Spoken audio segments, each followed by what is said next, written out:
Best cricketing brain அப்படி நான் சொன்னதுமே உங்களுக்கு ஞாபகம் வர ஒரே ஒரு பிளேயர் MS தோனி மட்டும் தான். பட் எனக்கு இன்னொரு பிளேயரும் ஞாபகம் வருவாங்க, ரவிச்சந்திரன் அஸ்வின். அவரோட கரியரை ஓப்பனிங் பேட்ஸ்மேனை ஸ்டார்ட் பண்ண அவர் அதுக்கப்புறமா பவுலிங்கை சூஸ் பண்ணி இப்போ ஆல்ரவுண்டராக ரிட்டையரும் ஆயிருக்காரு.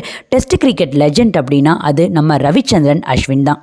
அவர் தன்னோட இன்டர்நேஷனல் கரியர்ல 765 விக்கெட் எடுத்து அசத்திருக்காரு. Australia versus India test match விளையாண்டுருப்பாரு. கொஞ்ச நாளுக்கு அப்புறம் பார்த்தா திடீர்னு TNPL விளையாண்டுருப்பாரு. அங்க இருக்கிற மக்கள் கூட யூடியூப் சேனல்ல ஏதோ ஒரு கண்டென்ட்டை மக்களுக்காக கொண்டு போய் சேர்த்துட்டு இருப்பாரு. அவ்வளோ ஒரு டவுன் டு எர்த் பர்சன் தான் ரவிச்சந்திரன் அஸ்வின். ரவி அஸ்வினோட பெஸ்ட் மொமெண்ட் கிரிக்கெட்ல எது அப்படின்னு கேட்டா India versus Pakistan 2022 T20 world கப்ல கடைசி ஒரே ஒரு பால்ல ரன் தேவை. அந்த பாலை வைடுக்கு விடுற அளவுக்கு தைரியமா இருந்தது ரவிச்சந்திரன் அஸ்வினுக்கு மட்டும்தான். வேற எந்த பேட்ஸ்மேனா இருந்தாலும் கண்டிப்பாக அதை அட்டெம்ப்ட் பண்ணியிருப்பாங்க.